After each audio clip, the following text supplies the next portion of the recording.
Canon has been teasing the EOS R3 for a while now, and today we've got it in the studio to take our first look at it, so let's get into it.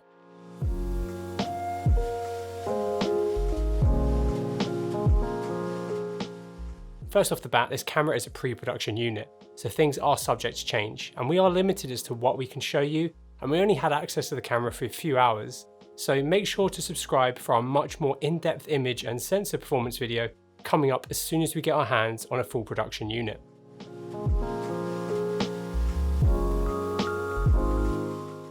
The R3 features a 24.1 megapixel backside illuminated stacked full-frame CMOS sensor paired with Canon's Digic X processor, which in tandem provide one of the fastest shutters on the market, which has a range of 30 seconds all the way up to 1/64,000th of a second. 24.1 megapixel probably isn't quite as high as some may have wanted or expected, but given the use case of the camera from a stills perspective, aka sports, journalism, wildlife, these are markets that don't prioritise massive resolutions, but speed and accuracy, not to mention reduced file sizes. For video, most will prioritise image quality over resolution, and sensor design dependent, this should result in better dynamic range and sensitivity. Canon has also claimed that the rolling shutter performance is also improved, which would make sense given the camera's focus on speed. I can't wait to test it fully to see how it all performs. When it comes to colour, the R3 features a few different colour profiles and behaves similarly to previous EOS R cameras. You can choose from a range of regular picture profiles, as well as HDR-PQ and C-Log3, but no C-Log1. We looked at C-Log3's performance when the R5 received it earlier this year, and though we didn't get to test it with the R3, how C-Log3 and RAW work together will probably be similar, so I suggest going to check that video out if this interests you via the link below. Long story short though, being able to shoot C-Log3 will make it easier to match the R3 with cinema EOS cameras and other EOS R systems. When it comes to recording formats, you can shoot either using Canon CRM RAW or MP4, which uses H.264 compression when not shooting in C-Log3, or H.265 compression when shooting in C-Log3. C-RAW is the same RAW that can be found in the R5 and the 1DX Mark III, so it's different to CRL or Cinema RAW Lite, which can be found in most cinema EOS cameras capable of shooting RAW internally. While Canon's spec sheet says CRM is shooting 6K and the resolution on the back of the screen says 6000 by 3164, the logo says 4K, which is a little odd. Depending on if you are in PAL or NTSC, you can shoot up to 50 or 60 FPS in RAW or C-RAW depending on whether you want to compress RAW or not, which will result in different data rates and compression obviously. Data rates are pretty thick, with 25 and 30p resulting in roughly 2000 megabits per second in RAW and roughly 900 megabits a second in C-RAW. You then have the two different MP4 options, of which you can choose from All-I, IPB and IPB Lite compression depending on what you need. You can also record up to 4K 120 frames per second, as well as a range of other frame rates across the formats. Canon claims that the quality of the 4K 120p has been improved over previous cameras, and you can record up to 6 hours of regular video, whatever that means, or 1.5 hours of 120 or 100 FPS. The RAW formats are 12-bit, whereas in MP4 you can choose from 4208-bit or 4210-bit, depending on what format you choose. There is so much here that I want to test in a follow-up video. When it comes to in-body stabilization, the R3 features a similar system to the one found in the R5, and that is a camera-based sensor shift type, aka it has a mechanism that moves the image sensor around. To turn the IBIS on with a lens that has lens IS, you'll need to toggle the lens IBIS. When you have a lens without IBIS, on the IBIS menu, this will appear.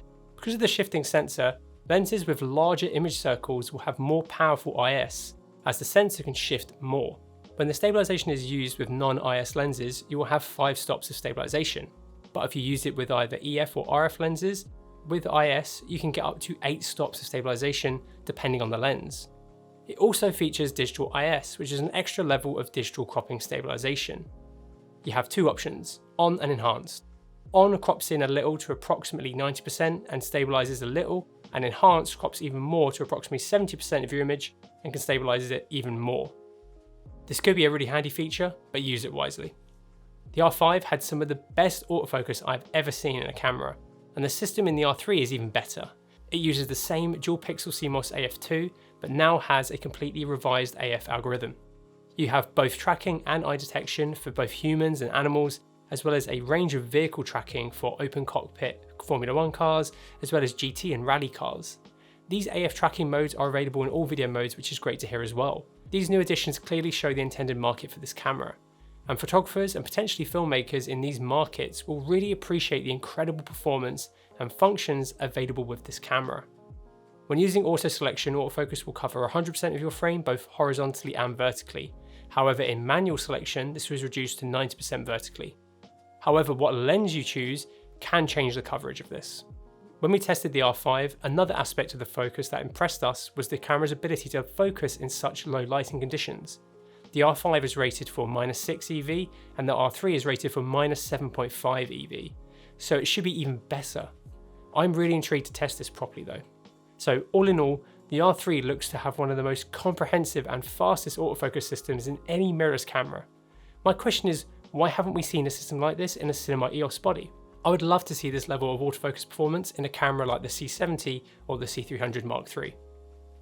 The R3 features a new function that I've never seen in a camera before, eye-controlled AF point selection. Basically what it is you look through the viewfinder, and where you look, a little ball will follow, and you can then half press the shutter and focus.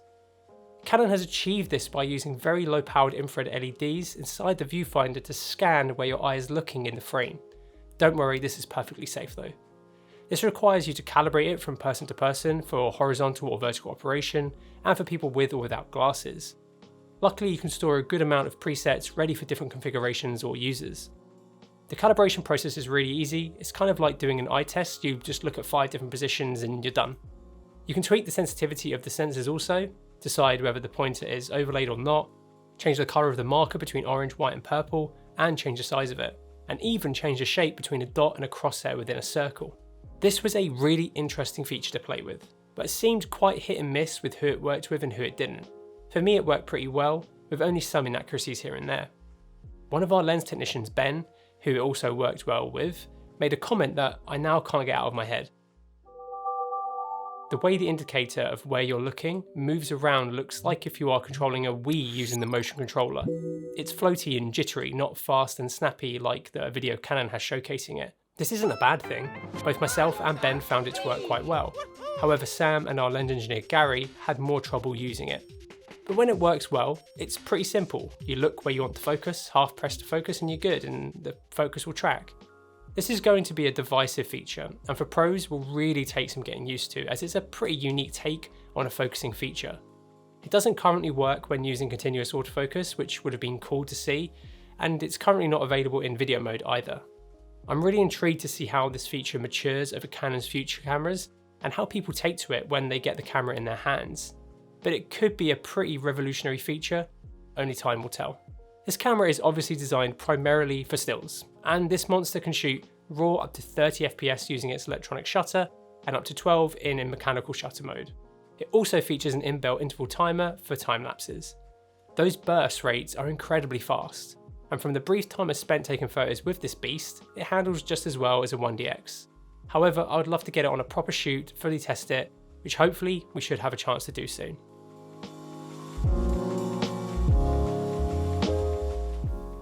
Physically, the R3 is essentially a smaller version of the 1DX Mark III, and it feels incredible in the hand. It's made from a mix of magnesium alloy and polycarbonate with glass fibre, and it feels just as good as you would expect from a 1DX style camera, and features the same level of weather sealing as the 1DX Mark III, which is excellent. All the buttons and dials feel so well put together. It's an absolute joy to operate as a stills camera. One really nice little touch is the addition of light up buttons.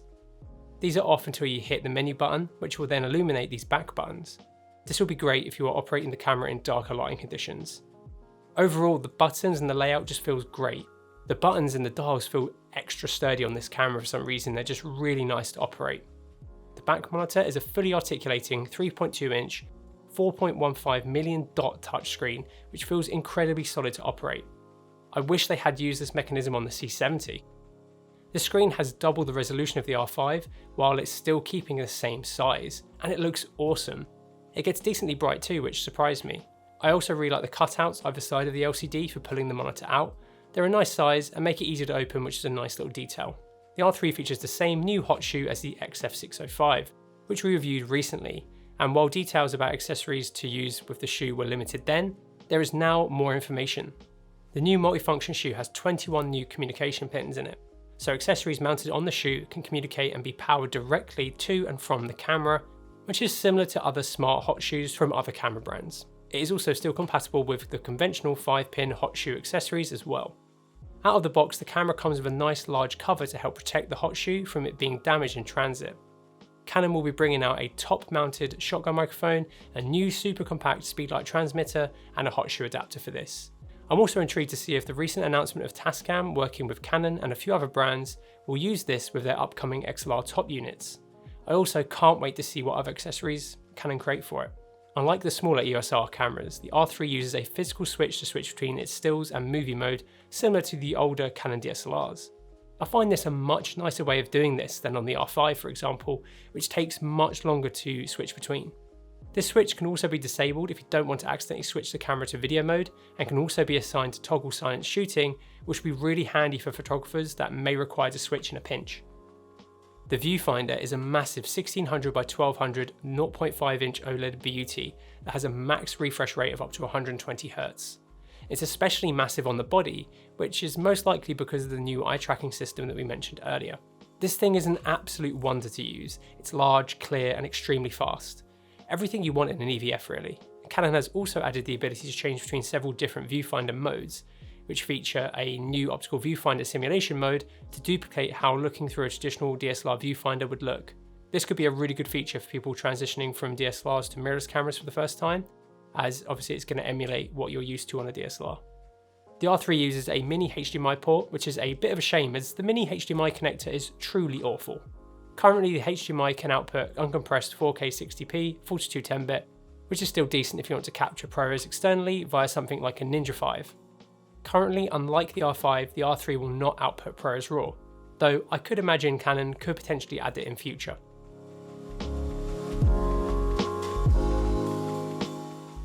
As with the last few EOS R cameras, the R3 uses Canon's RF mount. We've covered this a lot on the channel, so long story short, it's an awesome short flange mount which gives you the ability to use Canon's fantastic new RF lenses, any of the hundreds of EF lenses with an adapter, as well as a huge range of vintage and manual focus glass, with so many adapters out on the market now for RF. It's a great mount and Canon's new RF lenses are fantastic. The R3 is powered via a single LPE19 battery, which is the same battery that has been used by 1DX cameras for years now. So if you already own any from a previous 1DX camera, you're in luck. Canon specs have rated a single full charge to last roughly 860 shots when using the LCD and 620 when using the viewfinder. The camera also has a super speed USB 3.2 Gen 2 USB-C port, which you can use to power the camera via Canon's PDE-1 USB power adapter. The R3 features the same media slot options and system as the R5. You have one CF Express Type B slot and one UHS-2 SD card slot. CF Express is still pretty pricey at the moment, but honestly this will be such a long-lasting media type because of its crazy read and write speeds. I only tested the camera quickly with a 256GB SanDisk card, but I'm sure Canon will put out some recommended media for both stills and videos soon, and if not, this is something we will test.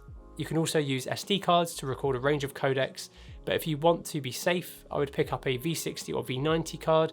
You also have the ability to record different types of media to specific cards and record proxies while shooting video, as well as some other setups. It's really well featured.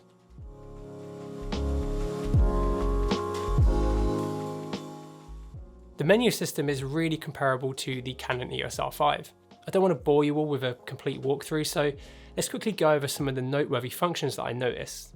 The R3 starts up in less than a second, which is pretty incredible. It feels like the camera is on and ready to shoot before you've fully finished toggling the switch. It's really impressive and means you'll be ready to shoot incredibly quickly. Navigating through the menu system is incredibly snappy and feels equally as fast as the R5, which was already quick. Similarly to the R5, the R3 features both an AF manual focus assist, which has been a staple feature in Canon Cinema EOS cameras for years now, and it's fantastic if you haven't used it before.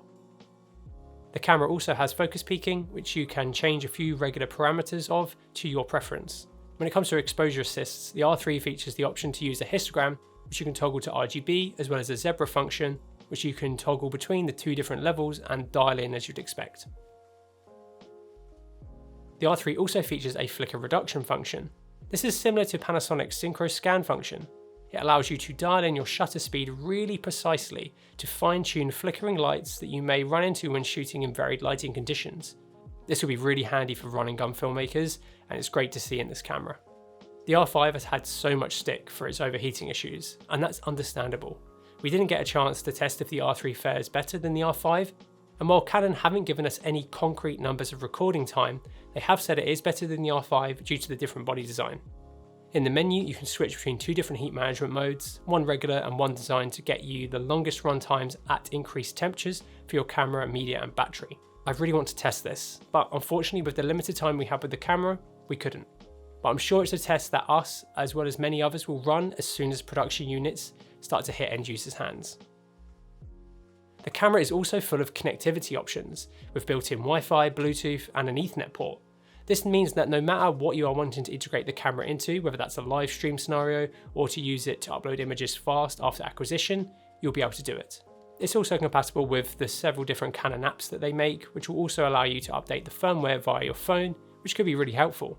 Canon has also just announced a new mobile file transmitter application for iOS and Android, which you can connect to via Wi-Fi, or if you want to connect directly, you'll have to use an iPhone. The R3 also has GPS built in, so location data in your images stay up to date and accurate.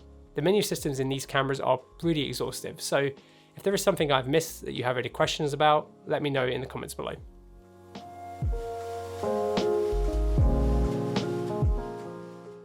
The R3 is Canon's attempt to bring 1DX users over to their mirrorless systems, and it seems to do that really well. It's really very hard to fully judge a camera in less than a day, but it seems to feature everything a working professional photographer will want. For video, it's an interesting option as a hybrid camera, but without running our regular testing, it's really hard to comment fully. However, if you are wanting a camera solely for shooting video for the money, there will be far better options out there, such as the C70 from Canon or the Sony FX6, that will be far more suited for shooting video full time. Realistically, the biggest competition for the R3 is the Alpha 1 from Sony, and we reviewed the Alpha 1 earlier this year and we were incredibly impressed with its performance. But the R3 is a good chunk cheaper than the Alpha 1, but without being able to shoot, drawing comparisons between these two is really difficult. With the R3, Canon have also announced two new RF mount lenses, the 16mm f2.8 STM and the 100-400 f5-6.8 IS USM. These both look like really good affordable additions to Canon's RF range of lenses, especially the 16mm, which looks like it could be a nice little compact wide angle prime that isn't super expensive. The 16mm will cost just under £320 and the 100-400 will come in at just under £700.